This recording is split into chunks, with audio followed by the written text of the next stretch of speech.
Então, pessoal, dando continuidade aí, né, nessa sequência de vídeo que eu estou fazendo para vocês, é o nosso bate-papo falando aí sobre como você deverá montar um aquário marinho em relação aos materiais necessários, sob o meu ponto de vista, ok? Então, dando continuidade a essa sequência, nós falamos, né, no vídeo anterior com relação ao skimmer, né?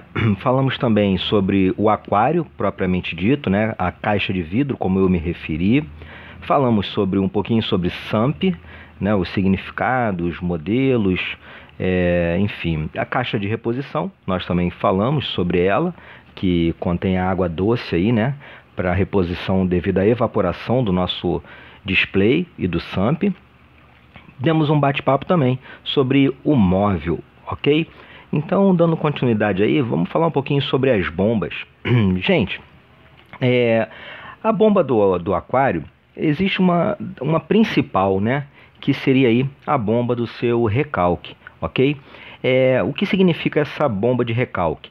Seria aquela a qual vai tirar a água do seu SUMP para jogar para o seu display principal, para que assim haja uma circulação entre o display principal e o filtro, né? E o SUMP aí, caso você utilize SUMP, ok? Se você utilizar pelo um filtro hang-on, por exemplo, um filtro externo, né? Ou até mesmo interno, como existe filtros internos da Atman, por exemplo, também tem ali a bomba interna nesses equipamentos, ok? Então, bomba de recalque seria aquela a qual a água serve, a função principal é jogar a água de novo para o seu display, tudo bem? Do filtro para o display. Existe aí, gente, um cálculo aproximado da vazão dessa bomba, né? Da potência dela. Qual seria essa potência? Basicamente, gente, a gente tem que ter em média aí de 10 a 20 vezes o volume de água por hora, tá? Do seu aquário aí, ok? Então, um exemplo básico aí que a gente tenha, um exemplo que eu sempre falo, né? Um aquário bacana de 200 litros, eu considero um aquário muito bom, de 200 litros até para mais, tá? Se você tem um aquário de 200 litros, você deverá ter uma bomba aí que varia de 2.000 até 4.000 litros hora, ok? Ué, Cristiano, mas por que dessa variação aí, né? De 10 a 20 vezes, gente, a vazão, tá? Por que eu falo isso? Suponhamos que você tem aí uma derivação, por exemplo, tá, no seu retorno, tá, da bomba do seu recalque. Alguns aquaristas optam a colocar apenas um lado, esse retorno, outros optam a colocar um T e fazer a subida dela por dois lados, ok? Então isso já começa a ter uma variação aí dessa pressão da água, né? Do fluxo dessa água, ok? E um outro exemplo também que eu posso citar é com relação àqueles que utilizarem um SUMP externo, seja na lateral, seja na parte inferior do seu aquário, do display principal, você vai ter que saber qual é a altura, por exemplo, né, e qual é a distância percorrida desde a bomba de recalque até o seu display principal lá na parte de cima. Tudo bem? Então daí essa questão dessa vazão aí. Bem, uma outra questão também seria pela circulação da água. Alguns aquaristas optam a utilizar bombas de recalque para fazer a circulação de água. Essa vai ser uma das minhas intenções, tá? Eu particularmente não gosto de dar aquelas bombas Wave Maker, tá? Aquelas bombas que servem para circular propriamente dito a água dentro do seu display, fazendo assim com que as sujidades das rochas, do substrato, né, sejam levantadas à coluna d'água e caindo para o SUMP, tudo bem? Eu vou utilizar duas bombas, por exemplo, de retorno, para que possa já ser feito esse tipo de circulação. Mais para frente aí eu mostro o projeto do meu aquário como vai ser, ok? Uma outra bomba também que você vai ter dentro do seu aquário seria aí a bomba do skimmer, caso você opte a utilização de skimmer, tá? Essa bomba, gente, vai depender do fabricante do skimmer, Tá legal? Depende aí do volume de água que você tenha, da quantidade de animais que você vai introduzir no seu SUMP. A gente falou um pouquinho disso lá quando falou de skimmer, né? Aqueles também que optarem pelo chiller, né, ou chiller, também tem uma bomba que vai fazer a circulação da água do SUMP através do chiller, fazendo assim um resfriamento dessa água, ok? Lembrando aí, gente, que vocês têm que ter um cuidado, que caso a bomba do chiller seja fraca, corre o risco de haver até um congelamento, tá, no sistema. Então, vejam direitinho com relação a essa bomba aí, ok? Uma outra bomba que você pode vir a ter dentro do seu aquário seria aí a bomba da caixa de reposição, tá? Aqueles que optarem por esse sistema assim de boia eletrônica, tudo bem? Aqueles que utilizarem por sistema de boia mecânica, não vai ter esse problema, né? Ou seja, problema não vai haver necessidade de ter aí mais uma bomba no seu aquário, ok? Então, basicamente aí é um outro dispositivo, né? Um outro equipamento que vocês vão ter dentro do aquário de vocês, tudo bem? Já que a gente comentou sobre chiller, né? A bomba do chiller, o que seria isso? Vamos falar um pouquinho então de chiller, tá? Isso aí, gente, é um outro equipamento que a maioria dos aquaristas ficam receosos. Eu tenho, ou sou obrigado a ter ou não? Coloco aí uma ventoinha, né? Um ventilador, ou tenho realmente que utilizar o chiller? Gente, na minha opinião, é importante sim você ter o chiller, tá? Principalmente nas regiões que tem a temperatura mais elevada durante o ano todo, ok? Então eu acho que seria aí um item indispensável para vocês, porque senão, se vocês utilizarem apenas um ventilador, né, um cooler para resfriamento, vocês vão ter uma evaporação de água bem mais importante, né, bem mais volumosa do que se vocês optarem por um chiller, por exemplo, ok? Então o chiller, gente, ele tem um ponto de vista aí que não é muito agradável, né? Que seria o seu valor comercial agregado. Eu acho um valor muito alto, tá? Então dê uma boa pesquisada, né? Não precisa superdimensionar isso. Outras pessoas aí já estão postando, fazendo e dando muito certo a utilização de ar-condicionado normal de residência, né? Desses splitters, tá? Que reduz aí um certo valor, não sendo aí o chiller. Lembrando que a serpentina desse chiller não pode ser uma serpentina de alumínio, por exemplo, de cobre, porque senão vai detonar o aquário de vocês, ok?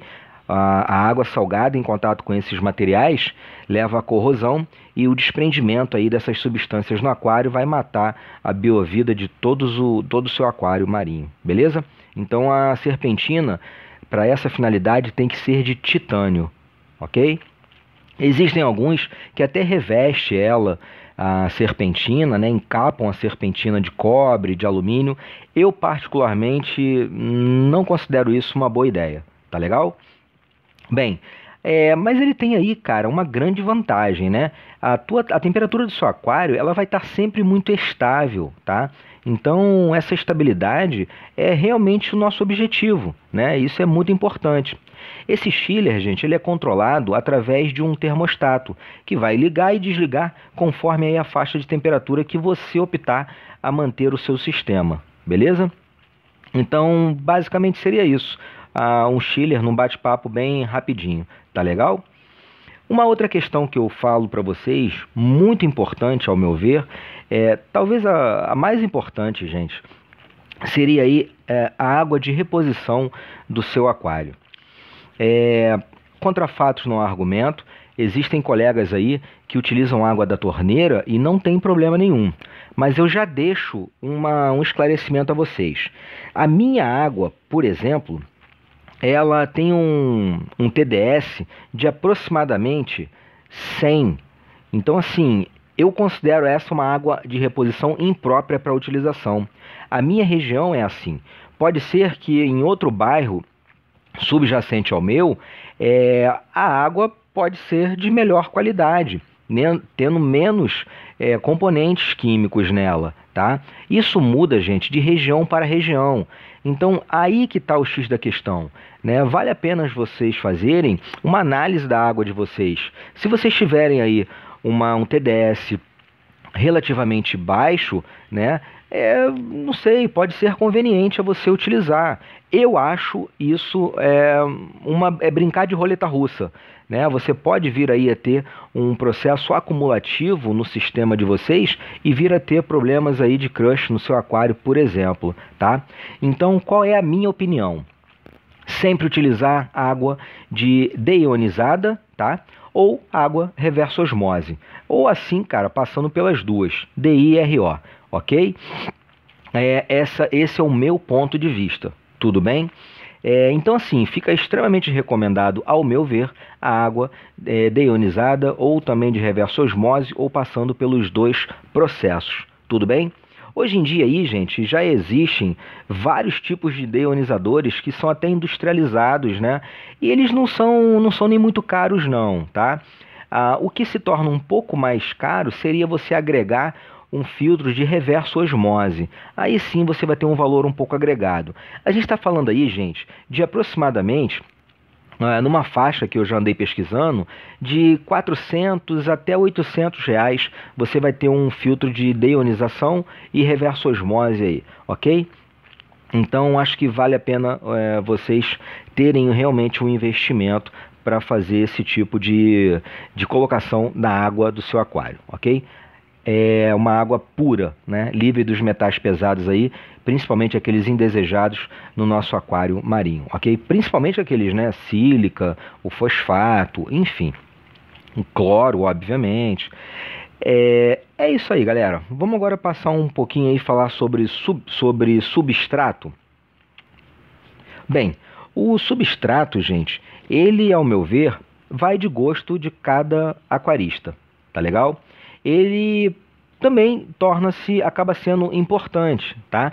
Ele ao meu ver, ele não é pura e simplesmente para a estética do seu aquário, não, tá legal? Porque nele, gente, com certeza absoluta, vão viver ali cerca de animais, tá? Da biovida do seu aquário, da microbiovida do seu aquário, tá legal? Então eu acho aí importante a utilização do substrato. Torna a dizer que é o meu ponto de vista. Qual seria esses aí, gente? Cara, uma infinidade de bactérias, tá? Tem protozoários, molúsculos, crustáceos, né? Vermes, por exemplo, equinodermos, enfim, uma outra grande variedade aí de pequenos animais, pequenos seres que são muito importantes para manter aí a vida do seu aquário. Eu já parto do princípio básico, né? No mar, nós temos substrato no fundo, ok? Então é o que eu falo. Para mim, ao meu ver, é muito importante a presença do mesmo, tá? Falando aí de altura de substrato, quantidade, vai depender da técnica que você utilizar. Você pode utilizar uma camada fina, não vou precisar aqui em centímetros, como pode utilizar uma camada mais alta também, mais generosa, tá? Então depende muito da técnica que vocês forem utilizar também, ok? E com relação aos tipos de substrato utilizado. Gente, existe hoje uma gama muito grande de substrato a ser utilizado, tá? Principalmente aqueles materiais calcários, né? A alimeda, a própria concha moída, né? Que seria aí o material mais calcário. Temos também a areia de praia, tá? Que é bem interessante também, é um material inerte, você não vai ter problema aí com determinadas pragas no seu aquário. Você tem também a utilização de substratos de cor clara, né, bem branquinho. Tem o extremo, que seria a cor negra. Hoje em dia existem substratos para aquário marinho na cor preta. Pode ter aquele um pouco mais puxado para um nude, né, um caramelo.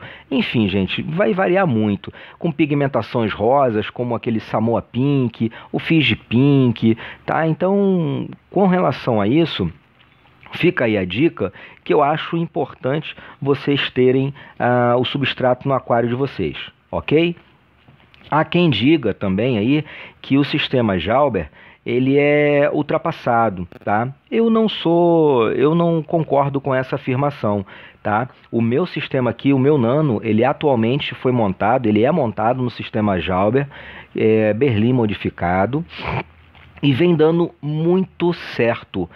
Até hoje eu só fiz um teste no meu aquário, que foi o de reserva alcalina, tá? Que eu achei importante fazer no momento, porque eu ainda não estou fazendo a reposição de suplementos no meu aquário, e comecei a introduzir algumas vidas, como corais, né? E algas calcárias que também estão se formando. Então, assim, esses animais, eles necessitam, né, desses suplementos no aquário, porque eles consomem isso, tá? Então eu já encomendei os suplementos, já estão para chegar na minha residência, e eu vou adotar aí a introdução. Vou repetir o teste após 30 dias aproximadamente, né? E vou ver, caso esse KH esteja, né, satisfatório, beleza, eu não vou mais ficar preocupado em estar realizando o teste de KH na minha água, porque eu sei que a posologia, né, a forma que eu vou utilizar, vem dado muito certo em aquário de pessoas extremamente experientes. Tudo bem? Vamos falar um pouquinho sobre rochas também?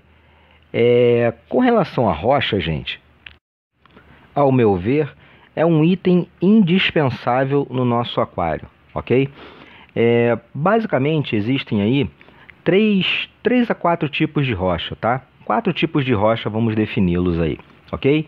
Existem aquelas rochas denominadas rochas vivas, denominadas rochas mortas, Zanzibar, e também a denominada rocha artificial. Tratando-se de rocha viva, significa, gente, que essa rocha ela já contém nela uma biologia formada. São aquelas rochas de qualidade, principalmente rochas formadas pelos materiais calcários das algas pink. Essas rochas, elas são extremamente leves, tá?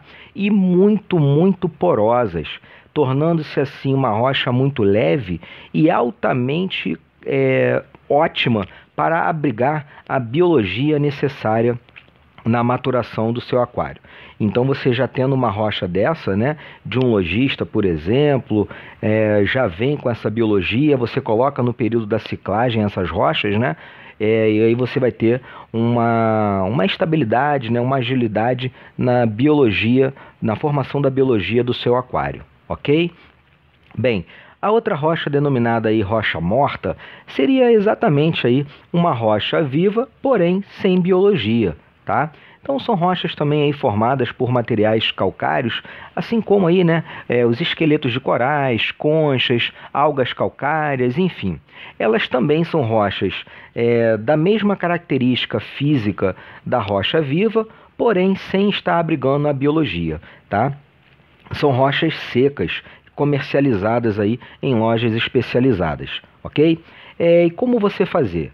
Ao meu ver, a introdução dessas rochas dentro do seu aquário, você tem que primeiro fazer a lavagem dessas rochas, tá? Normalmente a gente utiliza um banho de imersão com água sanitária, né, cândida, nessa rocha. Permanece ali por aproximadamente 24 horas com essa rocha submersa, tá? E depois você vai dar um banho de água doce nela exaustivamente, tá? Em grande abundância, para que você tenha certeza que toda essa cândida, esse material que não pode entrar em contato nenhum com o nosso aquário, esteja dentro dessa rocha. Lembro dizer que essa rocha, gente, ela é extremamente porosa. Então, deixem a água corrente caindo nessa rocha abundantemente. Repitam esse processo de 2 a 3 vezes, se possível, tá? E depois exponham essa rocha aí pelo menos uma semana a um sol intenso. Aí você vai ter a certeza que a sua rocha vai estar livre de qualquer tipo de substância química e também aí de possíveis sujidades que você não queira colocar dentro do seu aquário. Faz aí, monta o seu layout, né, dentro do seu display e faz a sua ciclagem. Nesse caso você vai ter uma certa lentidão no processo de formação de biologia para essas rochas, porém com certeza vai haver sim essa formação. de biologia nas rochas, ok? E formando também aí, né, aquela zona de desnitrificação, ok? No meio, principalmente no centro dessas rochas aí, onde vão ter uma quantidade muito baixa ou quase nenhuma de oxigênio. Perfeito? A outra seria a Zanzibar. São rochas mais pesadas, tá? Menos porosas, mas que também funcionam muito bem dentro de aquários, ok? Porém, elas abrigam uma quantidade menor de microbiologias, né? Microvida no seu interior, ok? E aí, se tratando de rochas artificiais, são rochas, gente, que as pessoas utilizam uma mistura aí, né? Algumas pessoas colocam sal grosso com cimento cola, né? Esses cimentos de rejunte, cimento branco, fazem ali o formato que desejar, e depois de seco, né? Submetem essa rocha a um banho também de água doce para que esse sal grosso ele possa se derreter na água e formar ali os poros que deverão ter, né, que obrigatoriamente as rochas devem ter no aquário marinho. Ao meu ver, gente, não vale a pena, tá? Eu particularmente acho melhor você investir em rochas vivas, né? Lembrando que essas rochas vivas, elas são proibidas, tá? A coleta dela é proibida pelo IBAMA, ok? Então vocês têm que ter isso dentro de lojas especializadas de aquário que forneçam essas rochas para vocês aí. Essas rochas são rochas mortas que ficaram ciclando dentro de um aquário, né? Obviamente aí do lojista, e aí ele vende para você essa rocha com uma biologia já formada, então sendo assim denominada de rocha viva, tá? Então, voltando aí às rochas artificiais, evitem. Se você puder evitar, façam isso, tá? Existem relatos aí que ao longo tempo, um aquário já antigo, um aquário bem já saturado, maduro, né? Vamos dizer aí 5 anos de aquário ou mais, eu não vou precisar aqui o tempo, essas rochas podem vir até a se desintegrar, né? A sofrer lise com maior facilidade. Então pode acontecer desmoronamentos, ela pode trincar e cair, de repente quebrar, né? Trincar o vidro do seu aquário. Enfim, gente, eu particularmente, tá? Uma visão minha, uma concepção minha, tá bom? Vale a pena aí o investimento em rocha natural viva ou rocha natural morta. Tudo bem? E a Zanzibar também. Mas de preferência aí para mim seria as duas primeiras opções. Ok? Bem, outro detalhe que eu falo para vocês com relação às rochas é na hora que você for montar o seu layout. Gente, é muito importante que vocês abusem das rochas, tá legal? Ao meu ver, vale a pena, porque sabemos aí que grande parte da nossa biologia se encontra na rocha, né? E também no substrato. Mas a rocha, aí, ao meu ver, é essencial. Tudo bem? Se você não gosta de um aquário, um display principal com muitas rochas, não tem problema. Tenta colocar no refúgio, monte um refúgio no seu SAMP, coloque ali uma camada generosa de substrato e de rocha viva lá dentro, para que ela se torne viva, ou de rocha viva dentro do seu refúgio, dentro do seu SAMP, tá? Para mim, ao meu ver, quanto mais rocha você tem dentro do seu aquário, é melhor para a biologia e a maturação do seu aquário. Uma outra dica que eu dou também é na hora que você for montar o layout. Deixe pelo menos de 3 a 4 centímetros as rochas afastadas dos vidros, principalmente do vidro frontal e dos vidros laterais. Você até pode encostar as rochas no vidro traseiro do seu aquário, legal? Lembrando sempre que você tem que pensar que vai ter ali uma menor área de circulação. Então pode vir a acumular maior quantidade de matéria orgânica no fundo do seu aquário, tá? Na parte posterior do vidro e, consequentemente, na base, né, do seu aquário. Ok? Então vale a pena ir na hora de uma troca parcial de água, de uma manutenção, vocês posicionarem a bomba de vocês uma bomba, por exemplo, de vocês na parte posterior ali dessas rochas, né, no vidro do fundo, né, do vidro posterior, melhor dizendo, do aquário de vocês. Vocês vão reparar que vai subir bastante sujidade, bastante matéria orgânica indo assim para o SAMP, e você tendo uma higienização, né, uma manutenção mais adequada do seu aquário no aspecto de sujidades, ok? E com relação ao afastar também dessas rochas dos vidros, é para você ter a facilidade de limpar os vidros na sua face interna, ok? Porque as rochas, quando ficam muito próximas ao vidro, dificulta você passar, por exemplo, um limpador magnético, uma esponja dessas que não risca vidro, enfim, para fazer a limpeza do seu vidro internamente. Legal? Então, essa aí é uma outra colocação que eu quero deixar para vocês. Vamos bater um papo agora um pouquinho sobre a tão falada também iluminação. A iluminação, gente, vai depender do tipo de aquário que você quer montar. Se você for montar um aquário fish on, ou seja, apenas com peixe, você poderá utilizar qualquer tipo de iluminação, porque o mais importante para isso seria o ciclo que o peixe necessita, da escuridão e da claridade. A escuridão a qual ele vai descansar, ele vai repousar, né, diminuindo assim o seu metabolismo, e na parte da claridade ele vai ficar com o seu metabolismo acelerado, à procura de alimentos, enfim. Se você for utilizar aí agora, escolher a utilização de corais mole, por exemplo, corais moles, você pode utilizar, gente, cerca de 0,7 watts por litro, ok? Dessa iluminação.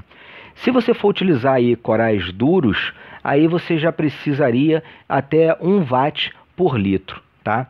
Basicamente hoje nós temos 3 tipos de iluminação, 3 tipos de lâmpadas a ser utilizado. A primeira delas seria a HQI, a fluorescente, são as tubulares, né, chamadas aí de T8, tubular T5, APL, e também as lâmpadas de LED, ok? Todas elas, gente, têm seus pontos positivos e também negativos, legal? Eu vou falar da que eu mais gosto, tá? É a lâmpada HQI. Elas são muito utilizadas por aquaristas já experientes e há bastante tempo, tá legal? E hoje em dia eu acho aí também uma ótima opção. Elas são excelentes porque o espectro luminoso dela é muito parecido com a do Sol, ok?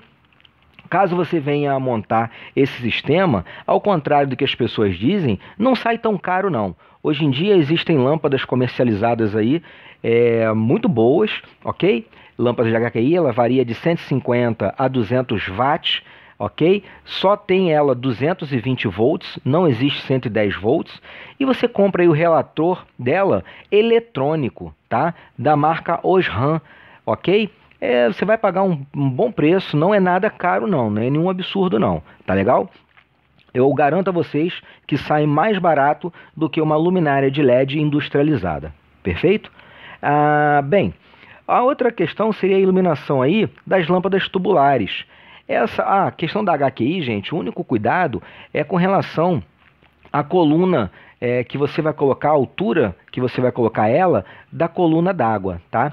Basicamente a gente coloca aí de 25 até 30 centímetros afastado da coluna, da superfície da água, porque essas lâmpadas, elas emitem uma grande quantidade de calor, tá legal? Essa aí seria um ponto crônico, um ponto negativo desse tipo de iluminação, ok?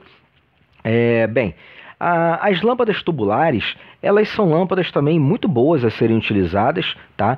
Facilmente encontradas no comércio aí, e também são lâmpadas que não aquecem tanto.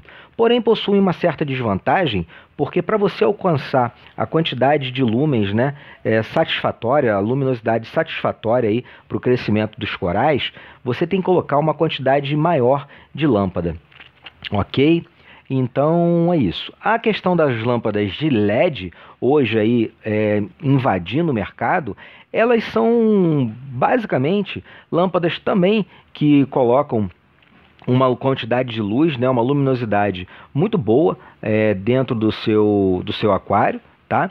Mas eu acho que as lâmpadas de LED, as luminárias, são extremamente caras ainda aqui no nosso país, tá? Então, assim, é um sistema aí relativamente novo, tá? Não é tão novo assim, mas é bem mais novo aí que as lâmpadas de HQI e tubulares, com certeza, ok? Bem, essa tecnologia ela evoluiu muito, tá? E são inúmeras as quantidades de vantagens do LED, tá? Mas a principal delas realmente seria a eficácia, né, na redução da energia, tá? Um alto poder de iluminação e, assim, é muito baixa a emissão de calor dela, tá? A durabilidade é muito relativa, tá? Depende da qualidade aí também do LED que vocês vão utilizar. E o tamanho, né, é muito pequeno, ok? Mas é ainda muito caro, como eu falei, tá, gente? Então, para mim, a maior desvantagem do LED é com relação ao valor. A não ser, claro, aqueles colegas aí que têm a habilidade de montar as luminárias caseiras. Mas tomem cuidado com esse tipo de montagem, tá? O LED propriamente dito, tá? Ele esquenta muito, ok? Então tem que ter um bom sistema de refrigeração nas calhas que são utilizadas, mas ele emite menos calor, ok? Vamos falar um pouquinho, gente, com relação aí ao filtro ultravioleta, né? Alguns aquaristas gostam de utilizar o filtro ultravioleta, tá? Não é nada assim essencial, tá? Ao meu ver, não assim, 100% eu tenho que utilizar? Não, tá? Grande maioria dos aquaristas nem utilizam ele, tá legal? Porém, a única coisa que o ultravioleta aí, ao meu ver, ele faz na água é deixá-la ela um pouco mais cristalina, tá? Porque elas matam os plânctons da água, tá legal? Então, assim, na boa, na minha opinião, não é muito satisfatório, porque assim, vamos partir do princípio, né, da nossa biologia. O plâncton, gente, os plânctons, né, no caso, eles são a base da nossa cadeia, da cadeia alimentar dos seres marinhos, tá? Dos seres aquáticos, ok? Então eu não sou muito a favor, não. Nada que um carvão ativado, né, possa ser colocado dentro do seu SAMP e você colocar aí a sua água cristalina. Normalmente aquela água amarelada e tudo mais são fenóis liberados, tá? Então você também consegue corrigir isso aí com carvão ativado, mas não consegue corrigir com ultravioleta, tá? Então a água mais esverdeada é que o ultravioleta entra aí, tá? Mas é que eu falo. Eu acho que eu não vejo muitas vantagens não, tá? Eu vou ser muito sincero a vocês. A grande maioria desses animais aí que nós temos, eles vão aparecer dentro do aquário, querendo ou não, tá? Que seriam aí pequenos molúsculos, microcrustáceos bem pequenininhos que a gente vê, né? Pequenas estrelas do mar, né? Da família das estrelas do mar, que são bem pequenininhas também, tá? Os vermes, as esponjas, enfim. E todos esses animais, eles se beneficiam, né, da estabilidade do seu sistema, principalmente com essa questão dos plânctons, ok? Então eu particularmente não gosto da utilização do filtro ultravioleta, tá? É o meu ponto de vista, ok, galera? Bem, no próximo vídeo vamos falar um pouquinho aí sobre ciclagem, tá? E as trocas parciais de água, que é um assunto um pouco mais extenso, e eu quero dar um bom bate-papo também com vocês com relação a esses dois itens, ok? Gente, espero que tenham gostado aí desse nosso bate-papo, desse segundo bate-papo aí, ok? Quem ainda não se inscreveu no Vilcris Marrife, se inscreva, deixa o like, tá? Divulguem aí, curtam e compartilhem o canal, dá essa ajuda aí pro amigo, que o canal Vilcris Marrife agradece aí. Vamos divulgar sempre o nosso aquarista, ok? Gente, um grande abraço a cada um de vocês, fiquem com Deus, até a próxima aí, tchau, tchau.